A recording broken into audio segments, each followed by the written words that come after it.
దేవునికి మహిమ కలుగుగాక. చెరువుచిన సంఘానికి మన ప్రభువు రక్షణ యేసుని ప్రశస్త నాన్న హృదయపూర్వక వందనాలు తెలియజేస్తున్నాను. సేవకులకు, అన్నగారికి, ఆత్మీయ కుటుంబానికి ప్రభు నాన్న శుభాలు తెలియజేస్తున్నాను. ఇటు అవకాశం ఇచ్చిన దేవునికి, సంఘ కాపర్లకు హృదయపూర్వక వందనాలు. అందరూ బాగున్నారు కదండి? చాలా బాగున్నారు కదా? చాలా సంతోషం. బలమైన ఆరాధన, మంచి స్థితిని దేవుడు మనకు అనుగ్రహించాడు. దీనికి ఎల్లప్పుడూ ఆయన కృతజ్ఞతాస్తుతులు చెల్లించే బద్దులై ఉన్నాం. పిల్లలు కొన్ని విలువైన మాటలు సమయం వృధా చేయకుండా కొన్ని మాటలు పరిశుద్ధ నుంచి మనం ధ్యానం చేద్దాం. మత్తయి సువార్త 26వ అధ్యాయం. మత్తయి సువార్త 26వ అధ్యాయం 35వ వచనం చదువు పిల్లగా. పేతురు ఆయనను చూచి, నేను నీతో కూడా చావవలసి వచ్చినను, నిన్ను ఎరుగనని చెప్పనను. అదే ప్రకారము శిష్యులందరూ అని అన్నప్పుడు ఈ సుపరిచితమైన మాటలో పేతురు గారి గురించి మనం ఎక్కువగా చెప్పుకున్న మాట. పేతురు గారు అంటే మనకు బాగా తెలుసు. ఆయన గురించి 2 మాటలు చెప్పంటే మొదటి మాట ఏం చెప్తాం? పిల్లలు, చిన్న పిల్లల్ని, సండే స్కూల్ పిల్లలు అడిగినా చెప్తారు. ఏం చెప్తారు?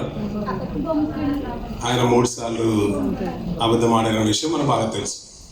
ఇంకొక సందర్భంలో ఆయన మాట్లాడుతున్న ఆ సందర్భాన్ని జ్ఞాపకం చేస్తూ ప్రభు అడుగుతున్నాడు. ఆ సందర్భాన్ని పేతురు గారు ప్రశ్నిస్తూ, అయ్యా మీకోసం ప్రాణం కూడా ఇస్తానంటున్నాడు. ఇస్తారా పేతురు గారు? ఇచ్చారంటారా పేతురు గారు? కానీ ఆ సందర్భంలో వేరు కాబట్టి ఆత్మస్థితి చాలా అంతంత మాత్రం ఉంది కాబట్టి ఆ సందర్భంలోనే పేతురు గారు పలుకుతున్న మాట ఏంటంటే, అయ్యా మీరు అడిగితే నా ప్రాణం కూడా ఇస్తాను అంటున్నాడు. ఆ పేతురు గారు అన్నారంటే బాగుంది. దుడుకు పేతురు, ఆయన ఎప్పుడు ఎక్కువగా మాట్లాడేవాడు కాబట్టి ఆయన అన్నాడంటే బాగుంది. శిష్యులందరూ అన్నారంట.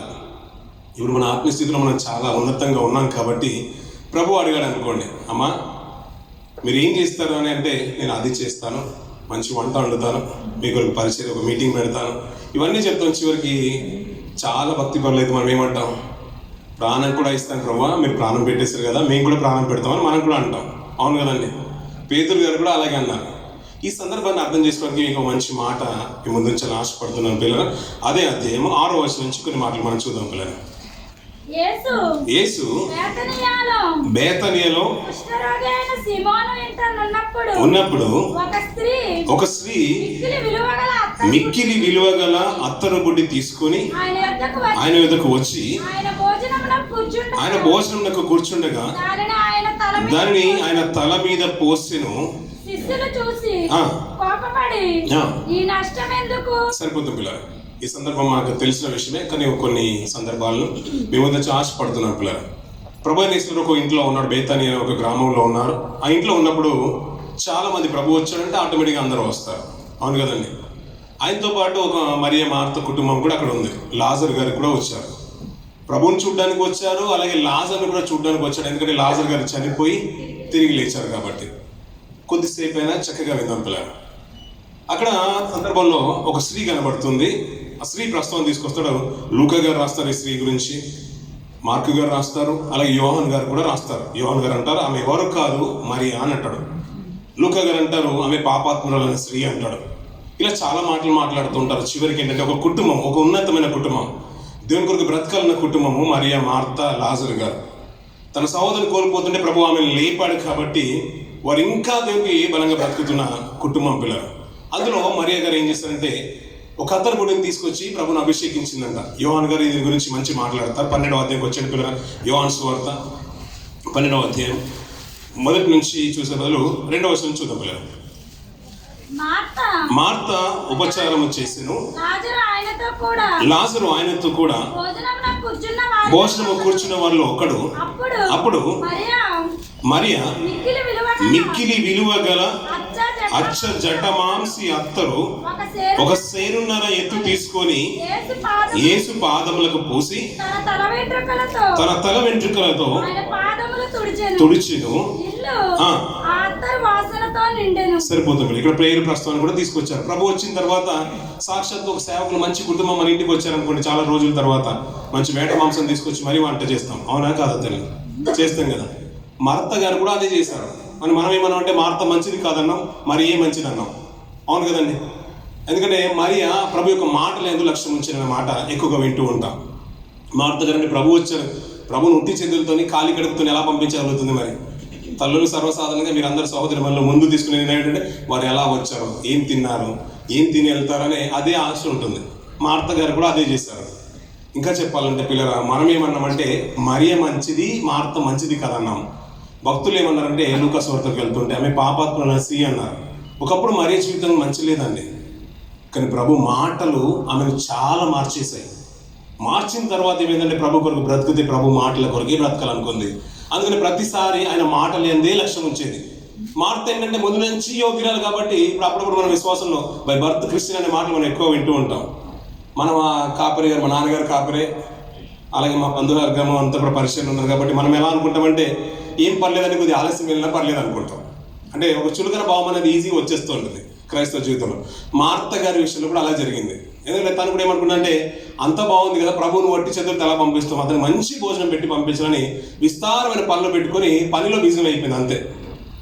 ఇక్కడ కూడా ఏమైందంటే రెండో సందర్భంలో ప్రభు వచ్చారు, పరిచారం ఉపచారం ఏమో మార్త గారు చేస్తున్నారు. మరి గారు ఏం చేశారంటే విలువైన అచ్చ జట మాంసి అత్తను సేరున్నారు ఎత్తుందంట, దాన్ని పగలగొట్టి ప్రభు యొక్క తల మీద పోసి అభిషేకించిందంట. అత్తరు అంటే తెలుసు కదండి, మనం కూడా పర్ఫ్యూమ్ లేదు బయటికి రాము, అస్సలు రాము. ఇక చర్చికి అయితే పర్ఫ్యూమ్ లేదు అస్సలు పోము. అలా ఒక విలువైన అచ్చజట మాంసం అత్తని పగలగొట్టి ప్రభువును అభిషేకించిందంట. అభిషేకించిన ఆమె ఊరికేం లేదు, తల వెంట్రుకలతో ప్రభు పాదాలు తుడుస్తుందంట. స్త్రీలందరికీ చెప్పాలంటే చాలా ముఖ్యమైన తల వెంట్రుకలు. ఇంకా తన భర్త అయినా పిల్లలైనా అకస్మాత్తుగా తల వెంట్రుకలు పట్టుకుంటే ఊరుకోదు. ఆ రోజు మాత్రం కొట్టేయడంలో ఇంకా ఏ సందేహం లేదు. చాలా విలువైంది, తనకు అందాన్ని తీసుకొచ్చేది వెంట్రుకలు, కుర్రులు అని చెప్పొచ్చు. పురుషులైనా అప్పుడప్పుడు తల నీళ్ళలు కొట్టించుకుంటూ ఉంటారు కాబట్టి ఆరికంటే ఒక ప్రత్యేకత లేదనుకోండి. స్త్రీలకు అందమే తల వెంట్రుకలు. అలాంటి తల వెంట్రుకల్ని ప్రభు పాదాలు తుడుస్తుందంట. పిల్లలు ఎంత కమిట్మెంట్ ఉండాలి, పిల్లలు ఎంత డెడికేషన్ ఉండాలి, సమర్పణ జీవితం ఉండాలి. ఒకప్పుడు జీవితం బాగలేదండి, కానీ ప్రభు మాటలు ఆమెను చాలా మార్చేశాయి. ఎంతగా మార్చేశాయి అంటే తన ఇంట్లో విలువైన అత్తరు ఉందంట.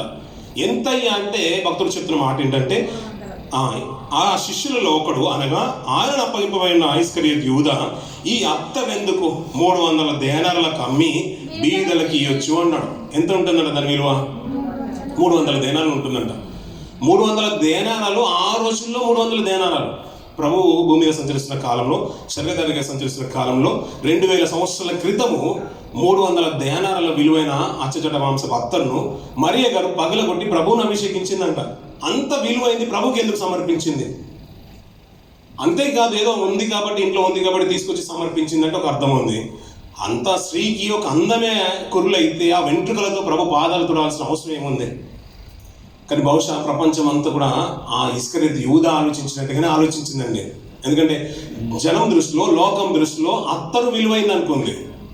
300 దేనార్ల విలువైన అత్తరు అనుకుంది. కానీ నా దృష్టిలో, మరియ గారి దృష్టిలో ఏంటంటే అత్తరు కాదు విలువైంది, విలువైన ప్రభువు ఈ అత్తరు కంటే విలువైనడు అనుకుంది. ఆ విలువైంది లోకము దీన్ని విలువైంది అనుకుంటుంది. ఆ విలువ లేని అత్తరు నాకు అక్కర్లేదు, విలువ గల యేసు నాతో ఉంటే చాలు అనుకుంది.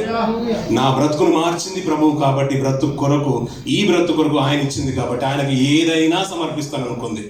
వెలువైన ఈ తల వెంట్రుకలో నాకు విలువ తెచ్చేవేమో అనుకుంటుంది. కాదు, నాకు అందం తెచ్చేదో కాదు అనుకుంటుంది. నాకు అక్కర్లేదు అలాంటిది, ప్రభు పాద దగ్గర ఉంటే చాలు అనుకుంటుంది. ఎంత ఉండాలి సమర్పణ జీవితం. బ్రతుకు జీవితం మారిన తర్వాత, వాక్యం విన్న తర్వాత, రక్షణలోకి వచ్చిన తర్వాత మన జీవితాలు కూడా అలాగే ఉండాలి. దేవుని కొరకు ఏదైనా ఇచ్చే రీతిగా ఉండాలి. అందుకనే పేతురు గారు అన్నారు, ఏమిస్తావయ్యా అంటే ప్రాణం కూడా ఇస్తానన్నారు. శిష్యులందరూ అన్నారు. కానీ మరియ గారి జీవితంలో చూస్తున్నాం ఏంటంటే విలువైన అచ్చజట మాంసపు అత్తరు 300 దేనాల విలువైన అత్తరు వారి ఇంట్లో ఉంటే ప్రభు కొరకు సమర్పించేసిందంట.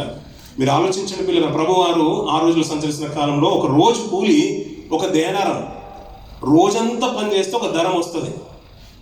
అవును కదండి, ఆ రోజు అదే చూస్తూ ఉంటాం. అంటే 300 సంపాదించాలంటే ఎన్ని రోజులు పని చేయాలి? 300 రోజులు పని చేయాలి. ఇప్పుడు మనకు కూడా ఒక రోజంతా పని చేస్తే 1 ధరం వచ్చింది అనుకోండి, 1 ధరంస్ వచ్చింది. మనం 300 సంపాదించాలంటే ఎన్ని రోజులు పని చేయాలి? 300 రోజులు. ఇప్పుడు 300 రోజుల తర్వాత మన దగ్గర నిలువ 300 ఉంటుందా? ఎంత ఉంటుంది? ఖర్చులు పోను ఎంత మిగులుతాయి?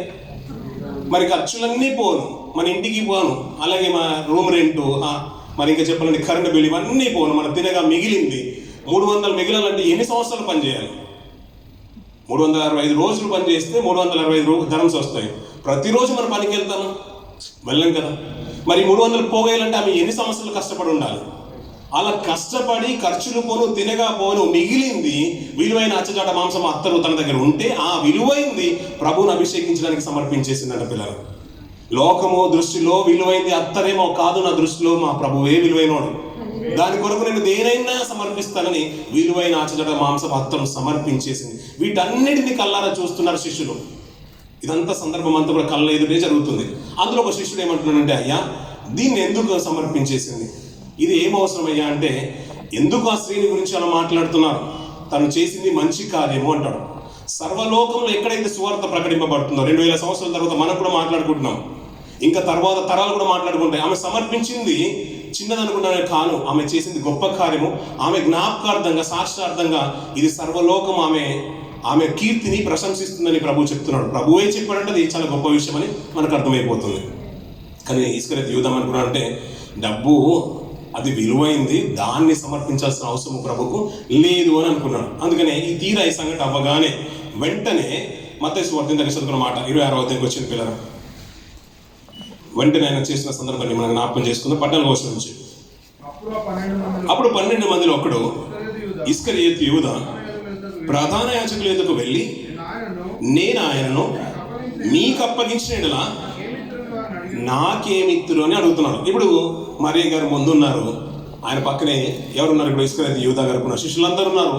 ఆ శిష్యులందరిలో ఇస్కరియోతు యూదా ఇనిషియేటివ్ తీసుకుని మాట్లాడుతున్న మాట ఏంటంటే, బీదలకు ఇస్తే బాగుంటుంది, బీదలు ఉన్నారు కదా అంటే, బీదలు ఎల్లప్పుడూ ఉంటారయ్యా, నేను కొంతకాలం ఇక్కడ నుంచి వెళ్ళిపోతారు, ఆమె చేసింది గొప్ప క్రియ అని ప్రభు ప్రశంసించేశాడు. ఇదంతా తీరా చూస్తున్న ఆయనలో ఒక ఆశ పుట్టింది, డబ్బు ఆశ. వెంటనే ప్రధాన యాజకుల దగ్గరికి ఈయనే వెళ్ళి, నేను ప్రభువుని అప్పచెప్తే నాకేమి ఇస్తారో అని అడుగుతున్నాడు. ఎవరు అడుగుతున్నారు? ఇస్కరియోతు యూదా అడుగుతున్నారు. అంటే మీరు అంటే ఇస్కరియోతు యూదా పేరును బట్టి పిలిస్తే చాలా దూరంగా కనబడుతుందేమో. ప్రభు యొక్క శిష్యుల్లో ఒకడు పిలుస్తున్నాడు. ఇంకా చెప్పాలంటే అపోస్తులత్వంలో పాలు పొందిన 12 మందిలో ఒక్కడు చెప్తున్న మాట, వీరే 12 గోత్రాల వారికి తీర్పు తీర్చుదురని ఎంత గొప్పగా అయితే ప్రభువు చెప్పాడో అందులో ఒకడు చెప్తున్న మాట. ప్రభు నేను అప్పచెప్తాను, నాకేమి ఇస్తారని అడుగుతున్నాడు. ఏమయ్యా 3.5 సంవత్సరాల సేవ జీవితం ఏమైపోయింది, ప్రభుతో బ్రతికిన రోజులు ఏమైపోయింది, ఆయనతో పాటు కలిసి పడుకున్నావు, కలిసి తిన్నావు, కలిసి ఒకే స్థలంలో ఉన్నావు కదా, ఇంతగా నేను ప్రభు ప్రభావితం చేయలేదా? ఒక మార్పు నీలో రాకపోతే ఎలా? ఆ 3.5 సంవత్సరాల తర్వాత ఈయన తీసుకున్న నిర్ణయం ఏంటంటే, నేను ప్రభువుని అప్పచెప్తాను, నాకేమి ఇస్తారు అంటుంది. అంత అంటే నీచనీయంగా ఇంకా దౌర్భాగ్యమైన స్థితి ఇంకొకటి లేదు. ప్రభువుని అమ్ముకోవడానికి సిద్ధమవుతున్నాడు. ఎందుకొరకు? లోకంలో ఏదైతే ధనం గొప్పదని అనుకుంటుందో ఆ ధనము నాకుంటే చాలు, ఈ విలువ గల యేసు నాకు అక్కర్లేదు అనుకుంటున్నాడు ఆయన. లోకంలో ఏదైతే విలువైందో ఆ విలువైంది నాకు అక్కర్లేదు, విలువ పెట్టలేని యేసు నాతో ఉంటే చాలని మరి అనుకుంటుంది. ఎంత వ్యత్యాసం ఉందండి ప్రపంచంలో. ఇంకా ఆకాశము భూమికి ఎంత తేడా ఉందో వీరిద్దరి మధ్య అంత తేడా ఉంది ఆలోచన విధానంలో. లోకము విలువైందని అత్తరు అనుకుంటుంది, ధనం విలువైంది అనుకుంటుంది. ఆ ధనము నాకు అక్కర లేదు, వీటన్నిటి చేసిన ప్రభు నాతో ఉంటే చాలు, వెలపెట్టలేని యేసు నాతో ఉంటే చాలని మరి అనుకుంటుంది. ఇన్ని సంవత్సరాల నుంచి నేను యేసుతో బ్రతుకుతున్నాను, యేసుతో ఉంటున్నాను, యేసుతో పాటు తింటున్నాను, యేసుతో పాటు పడుకున్నాను, ఈ విలువైన యేసు నాకు అక్కర్లేదు, లోకంలో ఇంకా దీనికంటే విలువైనది ఏదో ఉంది, ఆ ధనము నాతో ఉంటే చాలు అని యూదా అనుకుంటున్నాడు. ఎంత తారతమ్యం అండి! ఏమండి, బ్రతుకు దేవుళ్ళలోనే ఉన్నాయి ఇద్దరు జీవితాలు. దేవునితోనే ఉన్నాను అనుకుంటున్నాడు ఇస్కరియోతు యూదా, కానీ దేవునితో లేడు. దేవుళ్ళో లేనేమో, ఇంకా ఏదైనా చేయాలన్నట్టుగా మరి తాహతలాడుతుంది. ఇంకేదైనా చేస్తే బాగుంటుంది దేవుని కొరకు, ఇంకేదైనా నేను సమర్పిస్తే బాగుంటుంది అని అనుకుంటుంది. అలాంటి జీవితాలే కావాలి భక్తి జీవితంలో. నది లాంటి ప్రవాహమైన జీవితాలు కావాలి. ఇంకుడు గుంతలు మనకు తెలుసు కదా పిల్లలు, ఇంకుడు గుంతలు అనే మాట విన్నారా ఎప్పుడైనా? చెరువులు మనకు బాగా తెలుసు కదా. అప్పుడప్పుడు ఎండాకాలం వచ్చినప్పుడు, వేసవి కాలం వచ్చినప్పుడు అంతేమైపోతాయి, ఎండిపోతాయి. అందుకనే ప్రవాహం లాంటి జీవితాలు మనకు కావాలి. ఎప్పుడు ప్రవహించే జీవితాలు మనకు కావాలి దేవుని కొరకు. జీవనది లాంటి జీవితాలు దేవుని కొరకు కావాలి. విశ్వాసంలో ఇంకా ఏదైనా చేస్తే బాగుండు, ఇంకా దేవుని కొరకు ఏదైనా సమర్పిస్తే బాగుండు, దేవుని కార్యక్రమంలో ఇంకా నేను కూడా ఏదైనా చేస్తే, నా వంతు ఏదైనా కృషి చేస్తే బాగుండే విషయాలు మన ఆత్మీయ జీవితాన్ని చాలా ప్రభావితం చేయాలండి. మన జీవితాలు చాలా చిన్నగా అనుకుంటున్నాం కాదు పిల్లరా. లోకంలో నాకు ఏది విలువైంది కాదు, ప్రభువుని మించింది ఏది కాదని ఒక తీర్మానం మరియలో కనబడుతుంది.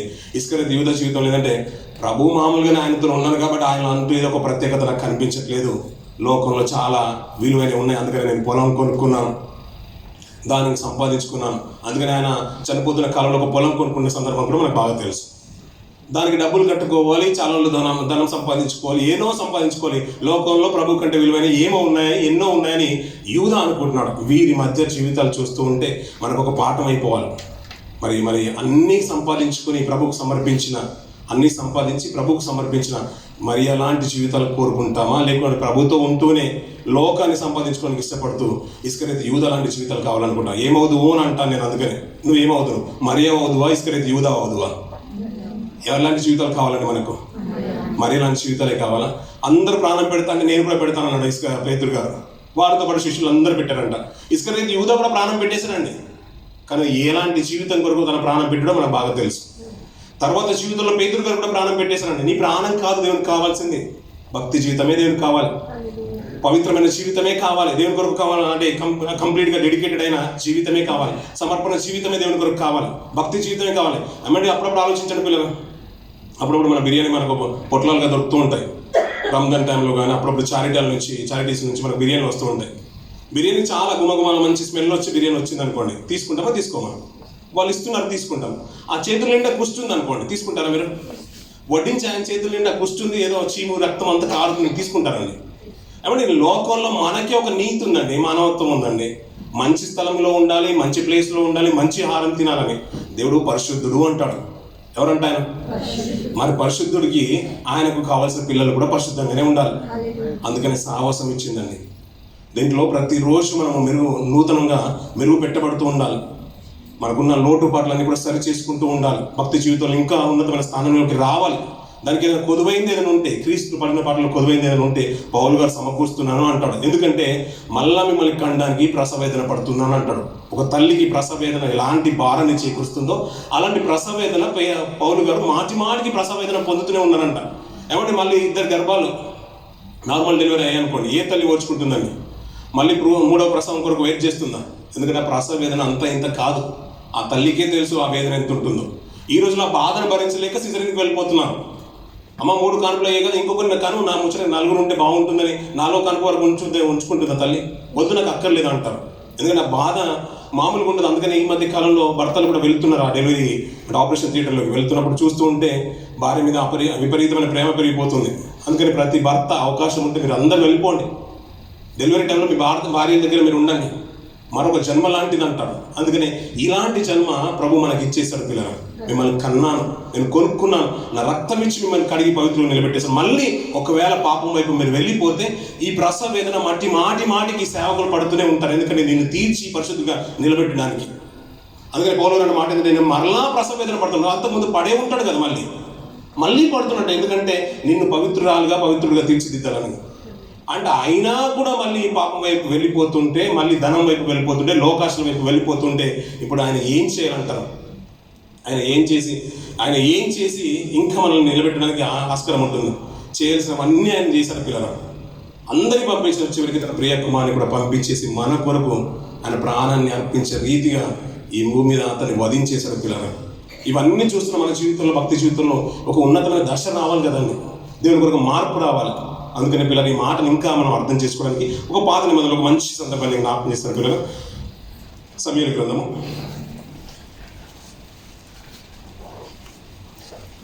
2వ సమూయేలు గ్రంథము 18వ అధ్యాయం 9వ వచనం నుంచి కొన్ని మాటలు మనం చూద్దాం. గారు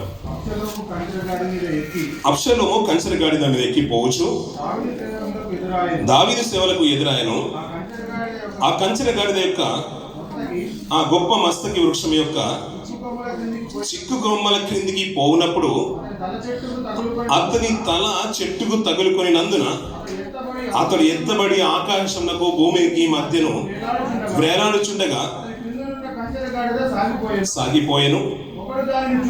ఒకడు దాన్ని చూచి వచ్చి అబ్షలోము మస్తకి వృక్షమున వేలాడుచుండుట నేను చూచి తినే.